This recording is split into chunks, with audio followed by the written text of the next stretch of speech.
Kita lanjut kembali berbincang dengan para narasumber. Saya langsung ke Bung Henry Satrio. Bung, siap. Kita tadi udah bicara soal suara. Kemudian yang kita lihat ke depan adalah bagaimana konstelasi politiknya, Bung Hensat. Di DPR, terutama kita tahu dari hasil rekap kemudian quick count juga PDIP kan urutan pertama. Meskipun capres yang diunggulkan atau yang diusung menempati urutan ketiga dari hasil quick count itu. DPR Kira-kira nih ya. DPR. Jadi gini, saya mau ngajak kita coba berpikir kira-kira apakah ada skenario politik di balik hasil pemilu 2024 gitu ya. Kalau kata Bang Andi Wijayanto kan macam-macam tuh. PSI lolos, PDIP suara turun, Prabowo Gibran menang. Itu maunya Pak Jokowi versi Bang Andi Wijayanto. Tapi kalau kemudian kita melihat tadi pertanyaannya Mas Bayu, bagaimana konstelasi pileg di DPR, kan dua diantaranya terbukti tuh. PSI hampir pasti tidak lolos dan suara PDI Perjuangan turun. Nah sekarang pertanyaannya apakah MD3 yang sekarang sudah ada akan terus berlangsung atau tidak? Yang artinya menempatkan PDI Perjuangan kembali sebagai ketua DPR. Apakah kemudian nanti ada lobby-lobby politik yang membuat konstelasi di sana berubah? Misalnya ada keinginan dari Golkar untuk menduduki kursi DPR, sementara PDI Perjuangan menduduki kursi MPR misalnya. Apakah itu mungkin saja terjadi? Ya namanya politik kan nggak ada yang nggak mungkin ya. Tapi menurut saya akan sulit itu terjadi. Nah kalau kemudian kita lihat bagaimana konstelasinya, mungkin kaitannya dengan apakah betul ada dugaan atau desas-desus koalisi besar yang dipimpin oleh Pak Jokowi, maka bila partai politik 0103 konsisten menjadi atau menempati posisi di luar pemerintahan, maka demokrasinya menjadi menarik. Tapi kalau kemudian hanya meninggalkan PDI Perjuangan saja yang berada di luar pemerintahan, dan PDI Perjuangan adalah satu-satunya partai politik yang menerima imbas positif berada di luar pemerintahan, karena setelah itu menang pemilu dan kadernya bisa jadi presiden, berbeda dengan PKS yang 10 tahun oposisi kemudian tidak pula menjadi tidak naik pula suaranya di DPR, maka ini akan menarik untuk perkembangan demokrasi selanjutnya. Mungkin Prabowo akan mengalami nasib serupa, kenikmatan serupa dengan Pak Jokowi, yang artinya apapun yang dia kerjakan bisa saja kemudian di blessing atau disetujui oleh DPR. Tapi nggak enaknya buat rakyat. Buat apa kita memiliki wakil rakyat yang tidak bisa menjadi penyeimbang pemerintah, tidak bisa menjadi penyeimbang eksekutif, ya? Yang hanya menyanyikan lagu setuju kira-kira menurut Dewan Fals gitu. Tapi kan sebetulnya konstelasi pileg hari ini tuh bisa kita lihat sejak September 2023 lalu. Yang menurut saya pada saat itu otomatis Pak Jokowi berhasil membuat partai politik oposisi, yaitu PKS dan Demokrat, tidak berperan signifikan dalam Pilpres 2024. Pada saat Nasdem dan PKB jadi satu koalisi, PKS otomatis hanya tinggal jadi pelengkap. Padahal sebelumnya sudah ada piagam tuh di antara mereka, Nasdem, Demokrat, dan PKS kan. Tapi begitu PKB masuk, ya, ini otomatis menyebabkan PKS tidak signifikan lagi dalam koalisi itu, karena Nasdem dan PKB sudah cukup maju ke Pilpres. Otomatis selesai ini PKS, tidak signifikan pengaruhnya di Pilpres. Kalaupun dia masuk, ini hanya sebagai pelengkap. Dan terbukti suaranya juga nggak naik, sementara PKB dan Nasdem naik suaranya. Demikian pula dengan Demokrat. Demokrat waktu masuk ke koalisi Indonesia Maju tidak signifikan perannya, karena KIM sudah komplit, thresholdnya sudah lolos, sudah bisa melaju. Maka imbasnya Demokrat juga nggak naik di suaranya kalau saya tidak salah, ya Prof. Burhan ya, nggak naik suaranya. Jadi artinya Pak Jokowi dengan skenario yang luar biasa ini, untuk urusan pileg dia sudah berhasil menempatkan posisi partai politik oposisi tidak lagi signifikan dalam konstelasi Pilpres. Maka kalau balik lagi ke pertanyaannya sekarang bagaimana? Yang kita lihat adalah Demokrat sudah masuk ke pemerintahan Pak Jokowi, sementara PKS hubungannya baik-baik saja dengan Pak Prabowo, dengan Gerindra. Jadi sangat mungkin hanya menyisakan PDI Perjuangan sebagai partai di luar pemerintah. Dan kalau kita lihat konstelasi saat ini yang banyak mempertanyakan kecurangan-kecurangan, nampaknya PDI Perjuangan harus mengulang perannya mereka pada saat usai reformasi. Menjadi partai politik yang dicitrakan dan berusaha sekuat tenaga menjadi partai wong cilik yang menjaga demokrasi. Nah, ini kita saksikan juga nanti bagaimana peran PDI Perjuangan dengan suara yang tidak terlalu besar, lebih kecil dibandingkan 2019, tapi berperan menjaga demokrasi dan berpotensi berada di luar pemerintahan. Oke, itu dari Bung Henry Satrio. Prof. Leli gimana? Terutama tadi menyoal soal MD3 dan juga koalisi besar. Ya, makan telur pakai merica. Cakep.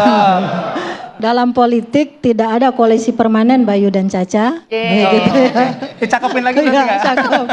Iya, memang. Kalau kita melihat 2014, kita semua masih ingat nih, dan kita bincang juga waktu itu di TV One, 2014 ya. Koalisi Merah Putih dan Koalisi Indonesia Hebat waktu itu. PDIP, Nasdem, dan PKB, dan satu partai non-parlemen waktu itu, yaitu PKPI didukung.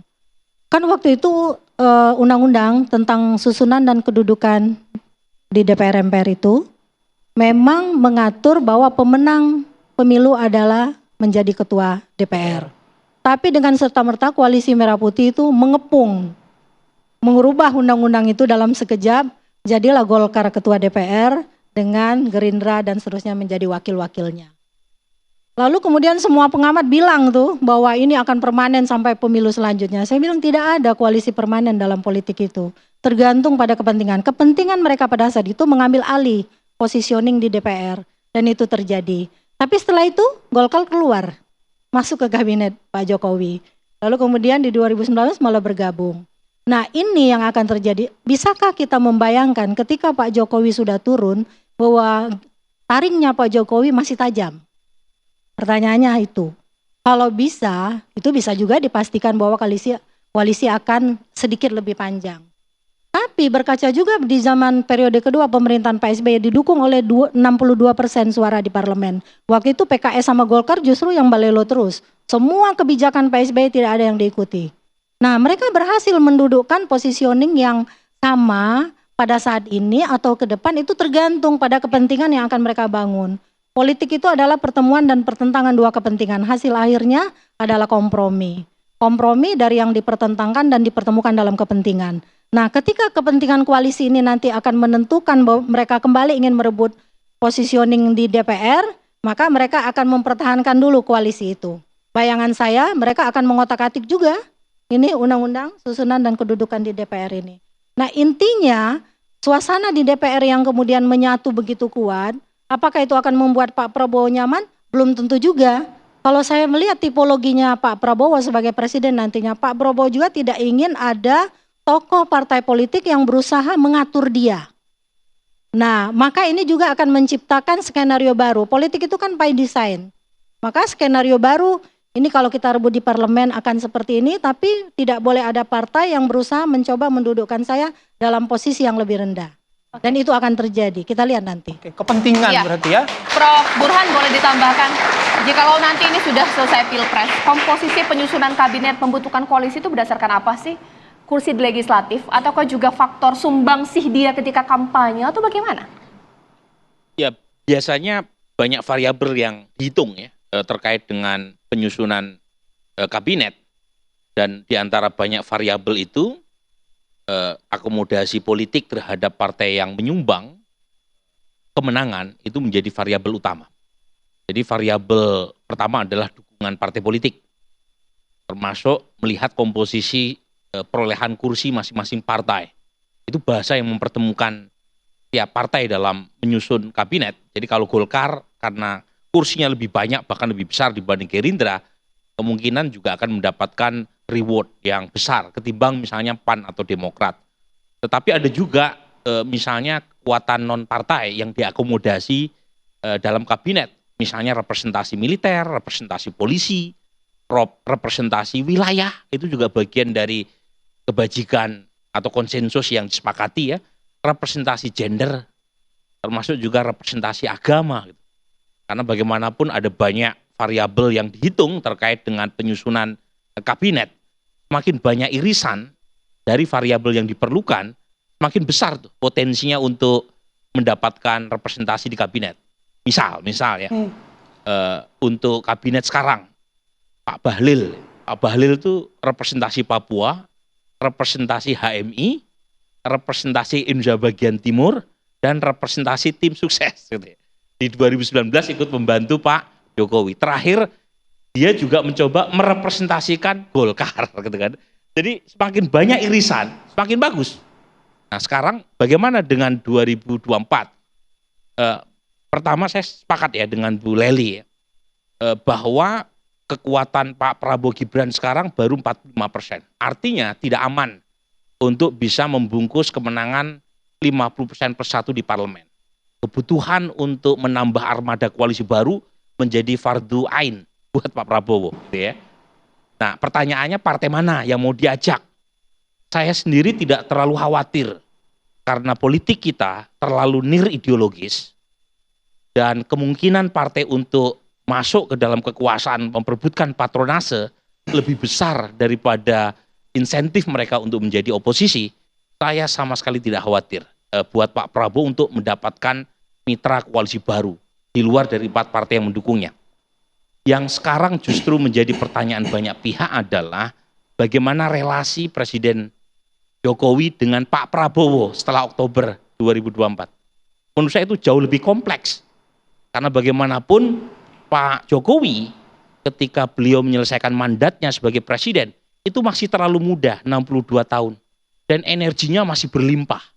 Jadi saya tidak percaya Pak Jokowi akan kembali ke Solo gitu ya. Seperti yang beliau sampaikan. Baik. Tapi saat yang sama kita tahu Pak Prabowo juga pasti pengen menjadi presiden sepenuhnya. Jadi dia tentu tidak ingin ada backseat driver. Nah pertanyaannya bagaimana hubungan kedua tokoh ini?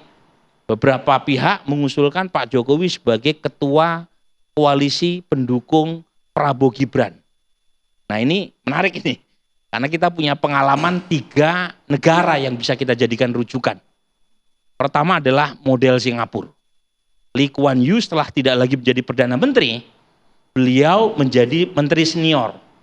Tetapi model Singapura menurut saya kurang tepat untuk kita perbandingkan dengan Indonesia. Karena Singapura itu pertama PAP, People Action Party, partai yang menang, itu terlalu dominan.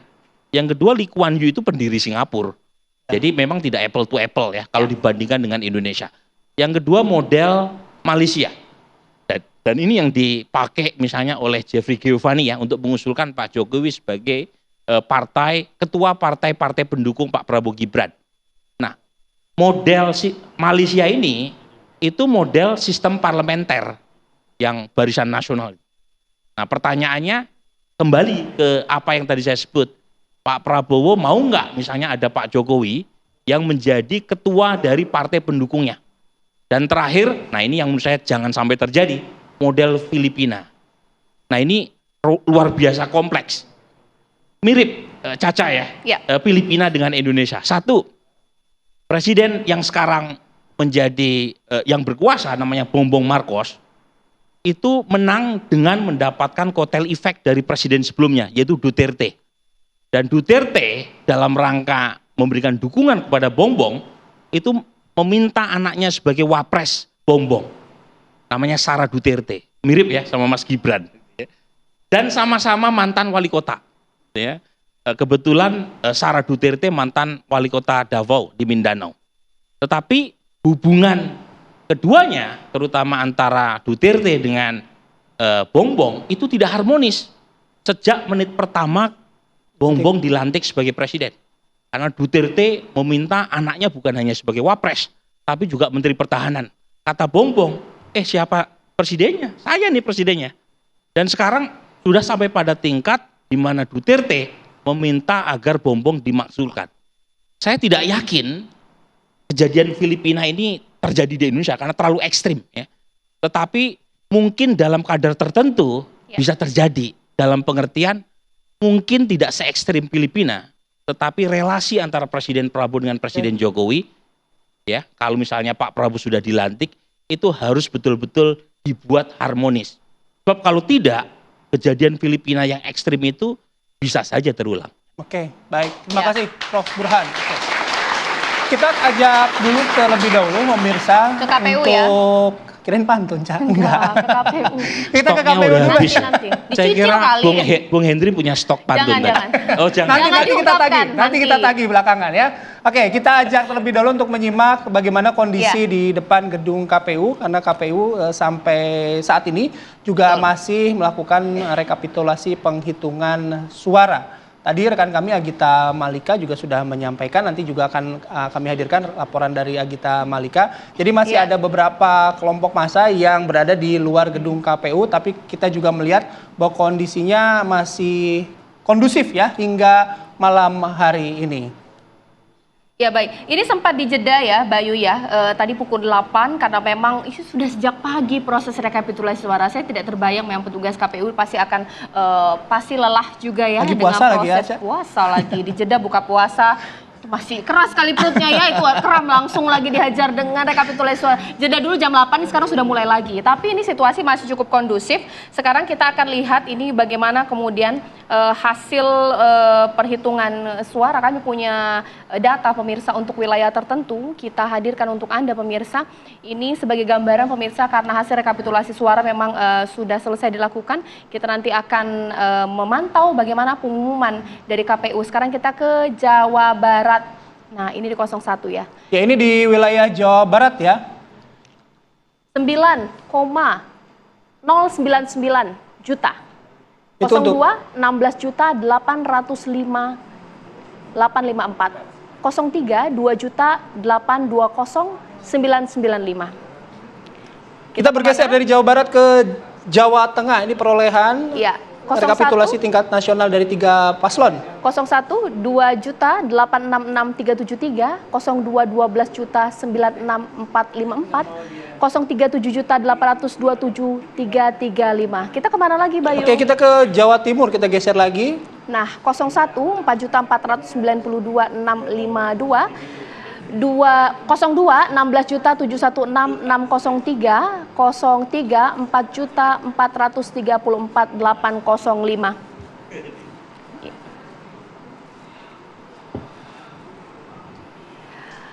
Kalau mengantarkan ke iklan saya nggak mau pantun.